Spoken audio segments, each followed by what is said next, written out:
Am I the asshole for laughing when my friend told me the baby name they picked?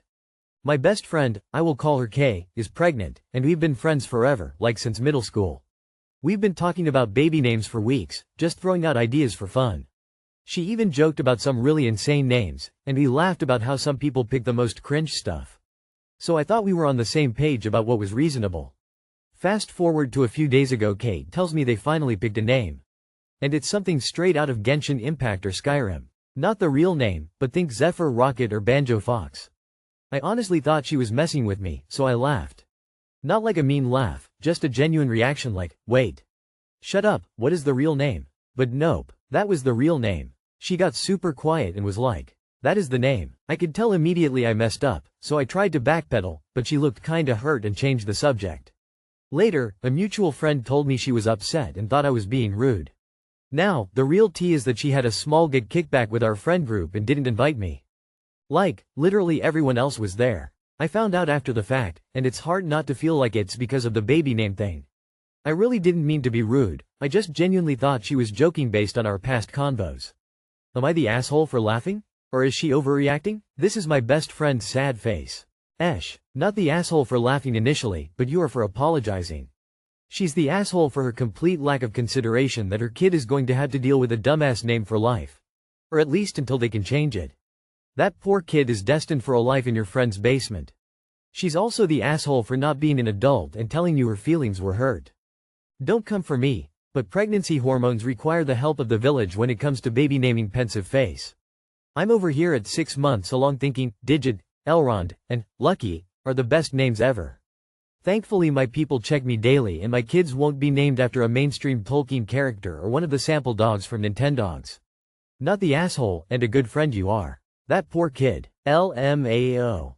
Info. If you don't actually tell us the name, I don't feel like I can actually judge. If your examples are accurate, then sure, but all your examples show us is that you think the name she picked is comparable to those examples. How can I judge whether that comparison is reasonable if I don't know what is being compared? If I went to school with a Raiden Shogun, I would burst out laughing loudly, crying. Not the asshole. She conditioned you to have this reaction by repeatedly joking about the baby name, so what was she expecting when she presented you with a ridiculous name as the final one? Not the asshole. Think Zephyr Rocket or Banjo Fox. That sounds objectively inappropriate. Am I the asshole for how I handled my son's girlfriend spending the night? I have 2 children.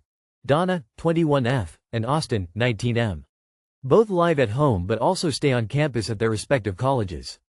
Austin has a girlfriend, Bridget, whom he's been dating for nearly a year. Early in their relationship, Bridget stayed over once while Donna was at school. With Donna's blessing, Bridget slept in Donna's room, and Austin stayed in his own. They chose to sleep separately and there was no drama. This winter break, both kids were home. Toward the end of break, Bridget returned from out of state but couldn't move back into her dorm yet. Austin asked if she could stay with us for a few days. I agreed but mentioned we'd need to figure out sleeping arrangements since we don't have a guest room, just mine and my husband's room, Austin's, and Donna's. Austin said he and Bridget now share a bed, but his twin bed would be a tight fit. Donna has a full-sized bed, so I suggested Donna and Austin switch rooms temporarily. Donna could use Austin's bed, and Austin and Bridget would stay in hers. I assured Donna I'd change the bedding afterward, but she was visibly upset and asked why Austin couldn't just sleep on the couch. I told her it was only for a few days, and since Austin wanted to share a bed with Bridget, this arrangement made sense. When Bridget arrived, everything seemed fine at first. That night, Bridget went to bed early, and Donna pulled Austin aside in the kitchen. I couldn't hear the start of their conversation, but Austin suddenly started yelling, "Shut up. Why would you say that?" before storming into the living room. He loudly announced he'd never invite Bridget back if everything's such a problem. When I asked what happened, Austin explained that Donna asked him not to have sex with Bridget in her bed. He claimed he had no intention of doing that and accused Donna of being weird and trying to cause trouble. Donna said she had purposely tried to talk to Austin quietly to avoid a scene and hadn't said anything to Bridget. She also said it wasn't unreasonable to ask, given she knew Austin and Bridget were sexually active. I told Donna she didn't need to make such a big deal since I'd already promised to wash the sheets. Donna became upset and ended up staying with a friend for the rest of break. School has since resumed, but Donna is barely responding to my calls or texts. Austin told me Bridget overheard the argument and now feels uncomfortable being in our house or around Donna. My husband said Austin caused the scene by yelling and pointed out that Donna wasn't out of line for making her request. He also said I should never have let Bridget stay in the first place. Am I the asshole? You are the asshole and so is Austin. Honestly, if I were Donna I would never have agreed to let my brother and his girlfriend share my bed, but Donna went along with it and made a super reasonable request. All Austin needed to do was laugh and quietly assure her that he'd never do that. Instead he blew up and made a scene that embarrassed his GF. None of this is Donna's fault. She tried to accommodate your obnoxious request, and got kicked in the teeth for it. You owe her the biggest apology possible. It's not a big deal because I'll wash the sheets. Madam, there is not enough detergent in the world to erase the knowledge that your brother had sex in your bed from your mind. You are the asshole. There were a lot of solutions that did not involve allowing your son to commandeer his sister's bed to sleep with his girlfriend. An air mattress, the couch. Hey, how about your bed since it's totally not weird? Your daughter tried to handle her, very valid, concerns privately and your son had a total meltdown. He made his girlfriend uncomfortable in your home, not your daughter. And you caused the whole thing by making such an inappropriate decision. If I were you, I'd apologize to your daughter and then apologize to your son's girlfriend for creating the awkward scenario. I'd also tell your son that it was your mistake that led to his sister's comment and he should apologize to her. What a mess you've created, woman facepalming. You are the asshole. Imagine telling your child she can't sleep in her own bed because your other child wants to have sex in it. How could that have any priority? Twin beds are a tight fit, but I've made do as a teen as well. The fact that your solution is that you will wash the sheets is weird as hell, honestly. He's a grown man and you're telling your daughter she has no choice but to let her brother have sex in her bed because you will clean up after him? The entitlement of your son and the clear enabling from your side is showing how much you like to play favorites. Why didn't you just let your son have sex in your bed instead? You're going to wash the sheets anyways. You are the asshole. Your daughter is an adult. Even though she's living under your roof, it's very presumptuous to offer her room up so your teenage son can sleep with his girlfriend. She's also entitled to her boundaries regarding her bed. If your son is mature enough to be having sex, he should be mature enough to have an adult conversation with his sister without blowing up. You are the asshole. Absolutely nobody wants to change rooms and beds with their brother or be subjected to them having sex in their bed, which was clearly her concern. It was an unfair decision that Donna had no say in. Air mattresses are cheap. Putting one in Austin's room was the most logical decision here. Why don't you let Austin and Bridget sleep, and have sex, in your bed? If you're not okay with that, why not? Am I the asshole for making my husband leave work to return my keys? I feel so awful about this, but my husband has a habit of forgetting, ignoring things I say. IWFH and I'm always there to unlock the front door for my husband when he gets back from work, so the couple of times I've needed the car, I get very annoyed that he's taken the house keys attached to the car keys with him. This has happened a few times. He'll lock all the house doors in the morning and go off to work with the car keys so I can neither leave the house nor drive anywhere. So I made sure we have 2 sets of keys and the second pair must always be on the console table for emergencies. The problem is my husband started keeping the emergency keys in his work bag and if he took the car anywhere, I was again locked in the house. This recently happened again when my family was coming over and they stood at a locked door while I searched the house for his work bag. Today I woke up very unwell and wanted to run to the chemist between meetings and pick up a book I had on hold at the library, when once again, my husband has taken the car keys. What made me so angry was that I've told him this a million times and I could have had a massive emergency. He was so calm and apologetic on the phone but that just made me angrier. I'm sick of him never listening. So I lost it and demanded he come home immediately and drop the keys back because I need to go to the chemist. He started apologizing and saying he has a meeting at work about to start, but I told him this is not a discussion and I expect him back home right now because I'm sick of repeating myself. He said he's on his way back but I feel so awful for stressing him out while he's at work and making him take a 40-minute journey back. But I'm also so desperate to be heard the first damn time, exactly how I listen and respect his wishes. Am I an asshole? Not the asshole. The fact that you found a solution to this issue before and your husband literally took it with him to leave you in the same crappy spot is wild to me. Like, is this a control thing? Hopefully driving home and being late for his meeting would help him remember next time. If not, I'd wake up early this weekend and leave him locked in the house without transportation for a day or two. No, you're not the asshole. He obviously needs the car and access to the house at the end of the day, but I can't fathom the idiot who squirrels the second set in his bag knowing full well that A, he already has a set to himself, and B, there's someone still in the house when he leaves. That would have pissed me off too. And what kind of ignorant fool locks everything up if their significant other works from home? Every household with 2 people should have at least 3 sets of keys.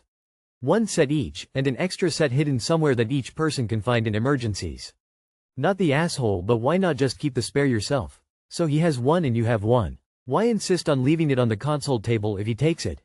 Also, why is he taking them when he already has a key?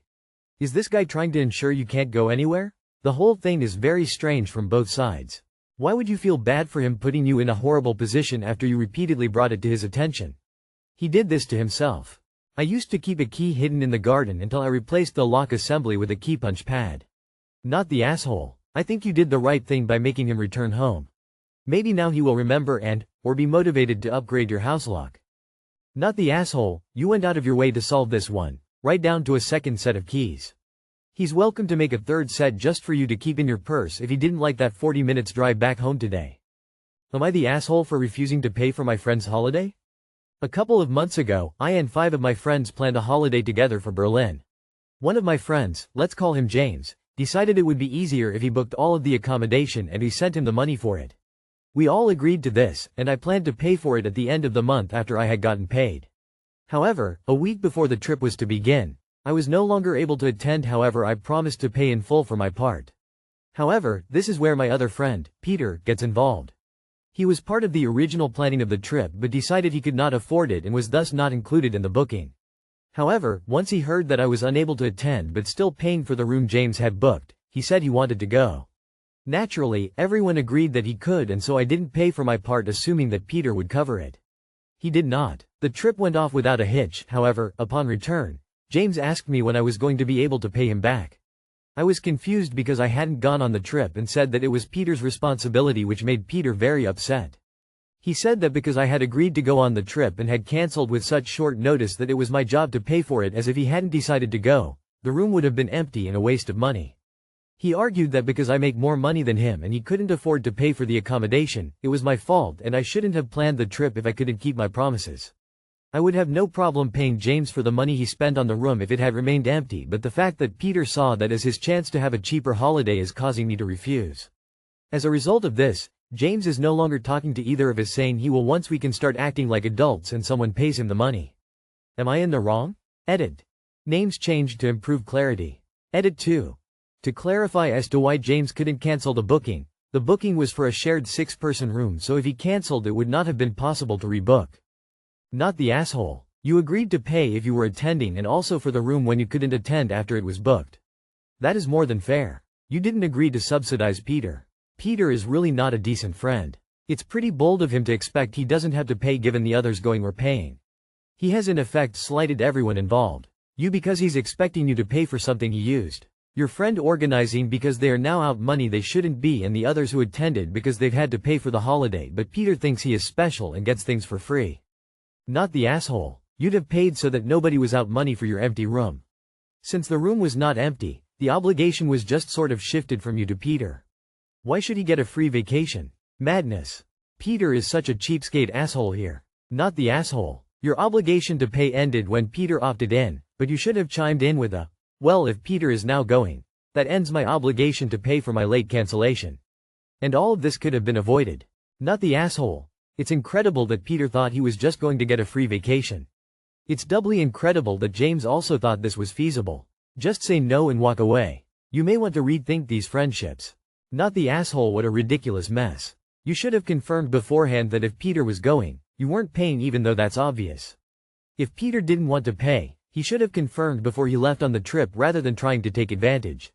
James, if he expected you to still pay, should have gotten the money from you up front. He didn't. That's on him, and Peter is the one who actually used the room.